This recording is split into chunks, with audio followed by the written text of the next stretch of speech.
संगत जी, प्यार से कहना धन निरंकार जी।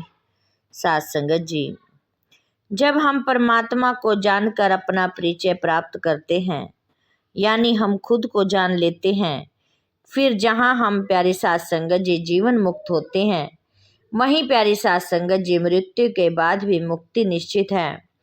सात संगत जी, दासी अवतार वाणी की 2 लाइनों पर प्यारी सात संगत जी विचार रखेगी।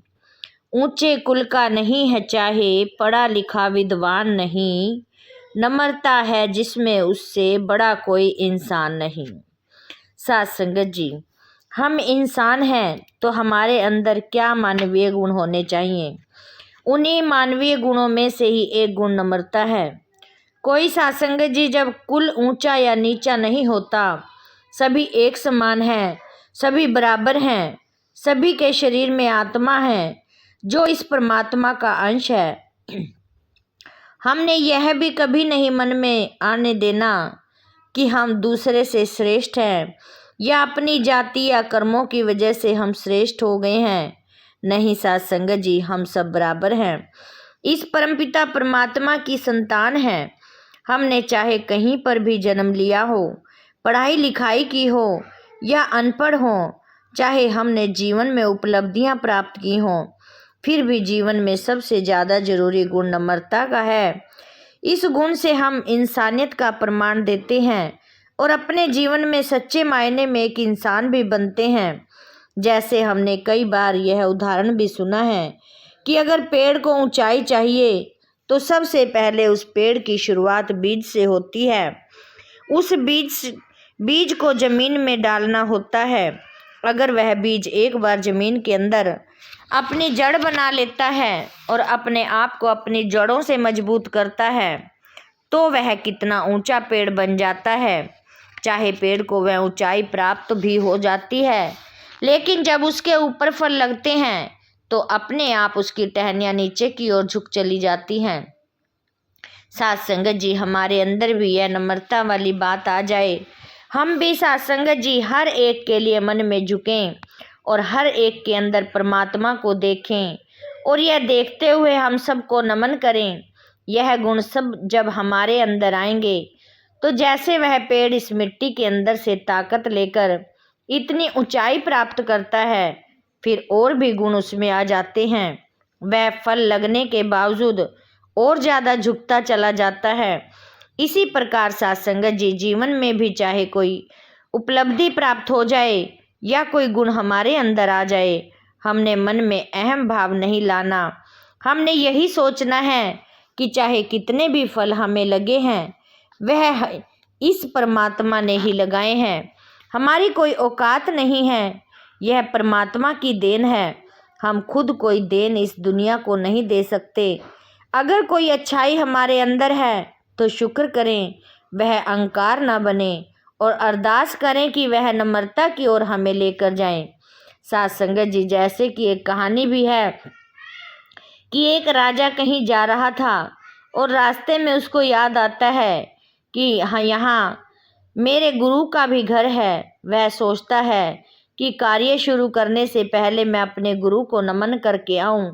वह गुरु के पास जाकर कहता है कि आपने मेरे अंदर आध्यात्मिक विकास किया है, मैं आपको क्या दे सकता हूँ। राजा तो अपने मन में यही सोच रहा था कि गुरु ने कहना है कि तुम राजा हो, तुम मुझे चाहे कुछ धन दे दो या कुछ सोना दे दो। लेकिन उसके गुरु ने कहा कि मेरे ऊपर बहुत मक्खियाँ बैठ रही हैं, तुम इनको उड़ा दो। सात संगत जी, अब राजा अपनी अक्ल से यही सोचता है कि यह तो मेरे गुरु ने मेरी औकात से कम की चीज़ मांग ली है, ये मक्खियाँ तो कोई भी उड़ा सकता था। मैं तो राजा हूँ, मेरे से तो कोई ऐसी चीज़ मांगते जिससे मेरी शान भी बढ़ती। खैर, वह अपने गुरु का हुक्म मानकर मक्खियाँ उड़ाने लगा। गुरु को उसके मन में चलते भाव समझ आ गए थे। गुरु ने उसे यही समझाया कि हम जो भी सेवा करते हैं वह बड़ी या छोटी नहीं होती, इसमें हमारी औकात की कोई बात नहीं होती। अगर तुमने मक्खी उड़ाने का कार्य किया है तो यह उससे भी श्रेष्ठ है। जो तुम अभिमान से धन की सेवा करते, उसमें वह बात नहीं होती। जो नम्रता से की गई सेवा में होती है।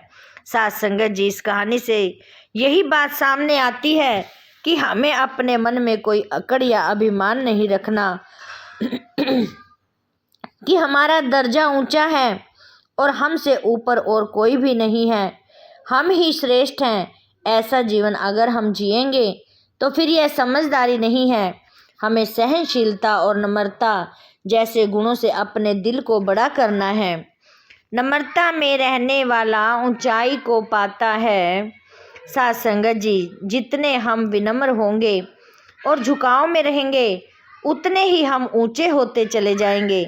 हमारे अंदर चाहे भरपूर गुण आ जाएं, अगर उन गुणों को हमने अभिमान कर लिया तो वो गुण हमारे किसी काम के नहीं रहेंगे।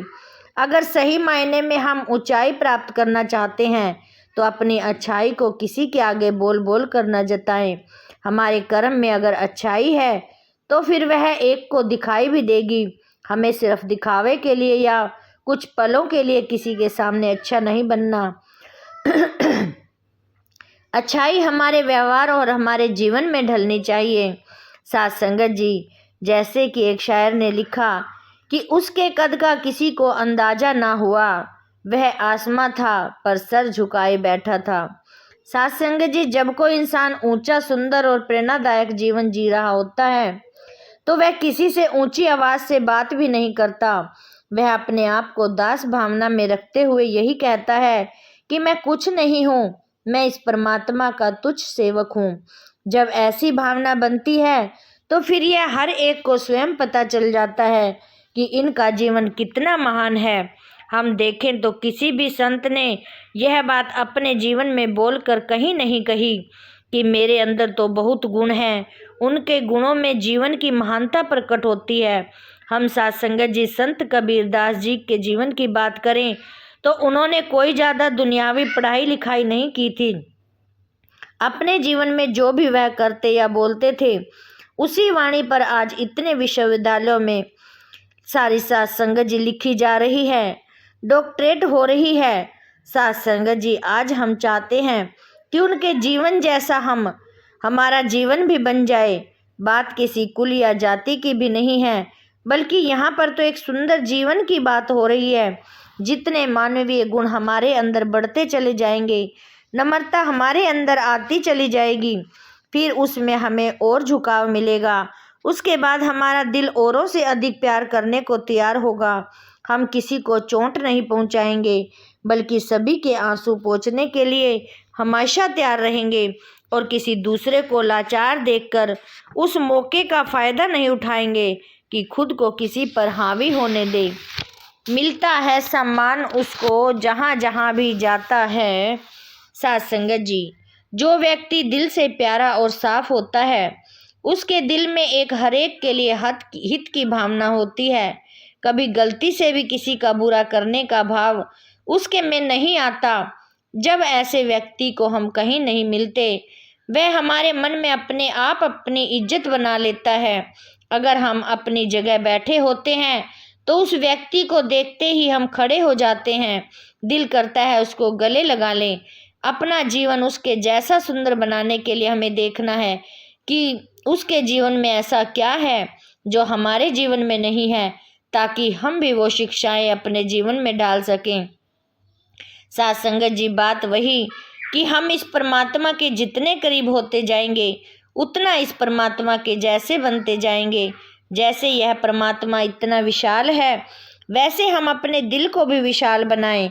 चाहे परमात्मा ने सृष्टि में सब कुछ भिन्न भिन्न बनाया है, फिर भी एक समदृष्टि वाली निगाह रखकर हर एक पर दया की है। चाहे इंसान कहीं पर भी रहता है, उसका कैसा भी पहनावा हो, कैसी भी संस्कृति हो, फिर भी परमात्मा सबके लिए भोजन का प्रबंध करता है और एक के लिए प्यार का भाव, हर एक के लिए ही प्यारी साथ संगत जी प्यार का भाव रखता है। यह परमात्मा जीवन के पल पल में हमारे लिए सब कुछ करता है, तो क्यों ना हम भी साथ संगत जी इसकी तरह अपना सकारात्मक योगदान इस दुनिया को दें। हम अपनी छाप इसलिए ना छोड़ें कि वाहवाही हो जाए साथ संगत जी, बल्कि इसने हमें मनुष्य रूप में जीवन दिया है इसीलिए साथ संगत जी यह हमारी जिम्मेदारी है। हमारा ऐसा जीवन होना चाहिए जो सिर्फ सद्गुणों से ही भरा हुआ हो। नम्रता में रहने वाला सबको सदा सुहाता है। साथ संगत जी, हम अपने जीवन में जितना ज़्यादा विनम्रता को अपनाएंगे उतना ही साथ संगत जी जीवन हर के मन में मोह लेगा। अगर हम सोचें कि हमने अहंकार में ही रहना है तो फिर वह अहंकार तो हमको ही ले डूबेगा। जैसे घास होती है वह इतनी नीची होती है, इतनी विनम्र होती है, अगर नदी चाहे भी कि मैं घास को बहा कर ले जाऊं, वह कितना भी यत्न कर ले यह संभव नहीं। ऊंचे सख्त पहाड़ों पत्थरों को तो नदी चीर देगी, परंतु कोमल विनम्र घास अपनी जगह पर कायम रहती है। पानी खींचकर उसका आकार भी बदल सकता है। प्यारी साथ संगत जी, कितनी बार भी हमने भी यह भी सुना हुआ है कि बड़ा हुआ तो क्या हुआ, जैसे पेड़ खजूर, पंथी को छाया नहीं, फल लागे अति दूर। प्यारी साथ संगत जी, विनम्रता की बात बार बार आती है कि चाहे हमने अपने मन में अकड़ या अहंकार से अपने आप को बड़ा मान लिया हो, लेकिन जीत उसी की होगी जो विनम्र रहेगा, जो झुका हुआ रहेगा। साथ संगत जी, दिलों को वही जीत पाएगा जो विनम्र रहेगा।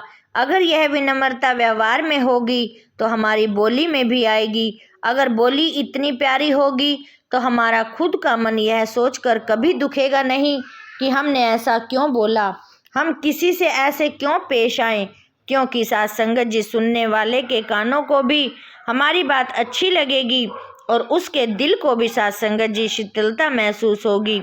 ऐसी बाणी बोलिए मन का आपा खोए, औरन को शीतल करे आपू शीतल होए। प्यारी साथ संगत जी, हमने हर एक के लिए ठंडक का काम करना है। इस संसार में तो कितने कारण हैं जिससे पल पल मनों में आग लग रही है, लेकिन हमने उस आग को बढ़ाना नहीं है। इस पूरे विश्व के लिए हमारा योगदान यही होना चाहिए कि हमारा नाम आग बुझाने वालों में गिना जाए। हम अपनी तरफ से इस दुनिया को और सुंदरता दे पाएं। प्यारी साथ संगत जी, आगे आसानी से जन जन के वो हृदय में बस जाता है। साथ संगत जी, ऐसे व्यक्ति को किसी के मन में अपनी जगह बनाने के लिए ज़बरदस्ती कोशिश नहीं करनी पड़ेगी। वह कोई कोशिश ना भी करे तो भी प्यारी साथ संगत जी हर कोई उसके स्वभाव से गुण ग्रहण ही कर लेगा और यही कहेगा कि हमारे दिल में उस व्यक्ति के लिए इज्जत बढ़ गई है, काश हम उस व्यक्ति के जैसे हो पाएं। आज हमें चुनाव करना है कि हमें अपने जीवन को किस दिशा में लेकर जाना है।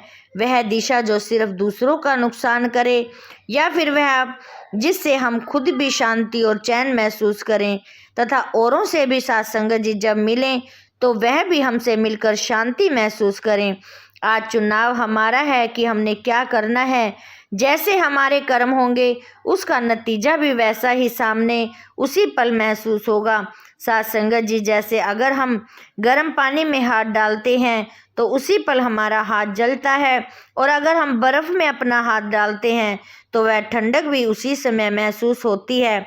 साथ संगत जी, हमने अपने जीवन में यह नहीं करना कि हम अगर आज कुछ करेंगे तो कोई बात नहीं, अभी हमारा क्या नुकसान हो रहा है, जब होगा तब देखा जाएगा। इस संसार में जहाँ स्वर्ग भी धरती पर है तो साथ संगत जी नरक भी इसी धरती पर है। यह परमात्मा जैसे सदैव हमारे साथ रहा है वैसे ही अंत तक रहेगा। कहे हरदेव नम्रता भी प्रभु भगत का गहना है, शोभा वो पाता है जग में जिसने भी यह पहना है। साथ संगत जी, विनम्रता के गुण की ओर बार बार हमारा ध्यान केंद्रित किया जा रहा है। संतों का भी प्यारी साथ संगत जी युगों युगों से यही कहना रहा है कि यह गुण हमको और सुंदर बनाना है। हर एक गुण हमारी आत्मा को सजा रहा है। एक इंसान की पहचान अगर गुणों से हो तो ऐसे सुंदर जीवन की बात की जाए। अगर हम किसी को देखते हैं या पुराने समय में टेलीविज़न पर ऐसे कार्यक्रम आया करते थे, उसमें सिर्फ एक दृश्य ऐसा आता था कि किसी व्यक्ति के सिर पर ताज है तो हम अंदाज़ा लगा लेते थे यह राजा होगा और शायद यह किसी राजा की कहानी होगी। तो उस समय साथ संगत जी उस इंसान की पहचान उसका ताज बनकर रह जाता था, क्योंकि उसने सिर को सजाया हुआ है। उसके ताज में जो हीरे जवाहरात और सोना लगा है वह राजा होने की पहचान बन गई। इसी प्रकार साथ संगत जी हम तभी मनुष्य कहलाए जा सकते हैं जब यह दिव्य गुण हमारी पहचान बने। हमने इस धरती से नफरत मिटानी है, प्यार करना है, विनम्र रहना है और अहंकार से दूर रहना है। जो हमने अपने और दूसरों के मन के बीच में खुद ही साथ संगत जी इतनी ऊंची दीवार खड़ी कर दी है कि अब हम उस दीवार में खुद ही कैद हो गए हैं। हमने दूसरे के दिल तक पहुंचने का जो रास्ता था वह खुद ही बंद कर दिया है। साथ संगत जी अपनी राह में खुद ही दीवार बनकर खड़ा हो गया। उन दीवारों को हमने तोड़ना है। इस संसार से ये दीवारें तोड़कर उसी सामान से, उसी सीमेंट से हम पुल बनाएं ताकि दूसरों के दिल तक पहुंच सकें। जब ऐसे गुणों से हमारा जीवन सुंदर गहने की तरह हो जाएगा तो वह हमें सजाएगा भी और फिर हमें अच्छा लगेगा और साथ संगत जी दूसरों का भी। प्यारी साथ संगत जी दासी कि यही दत्तार कृपा करे कि हर एक का जीवन सुख में बीते। हर एक के लिए परमात्मा ने जो जिंदगी में लिखा है उसे हम सत्य वचन करके मान सकें, क्योंकि परमात्मा को हमसे बेहतर पता है कि हमें क्या चाहिए और इसने हमें जो दिया है बहुत अच्छा दिया है। जितना हम शुक्राने के भाव में रहेंगे उतना हमारा जीवन सुंदर बनेगा और हम अपने आप को एक इंसान कहलाने के काबिल बनेंगे जी। साथ संगत जी दासी से बोलते हुए बहुत सारी गलतियां हो जाती हैं। दासी को अनजानी बच्ची समझकर दासी को क्षमा कर देना। प्यारी साथ संगत जी शायद दासी की विचार आपको अच्छी नहीं लगती और प्यारे साथ संगत जी महात्मा जी दासी के चैनल को भी सब्सक्राइब नहीं कर रहे, तो प्यारे साथ संगत जी दासी की तरफ से हाथ जोड़कर विनती है कि दासी के चैनल को भी सब्सक्राइब जरूर करें ताकि साथ संगत जी दासी आप जी के साथ जुड़ी रहे और आप जी का आशीर्वाद लेती रहे। साथ संगत जी प्यार से कहना धन निरंकार जी। संगत जी प्यार।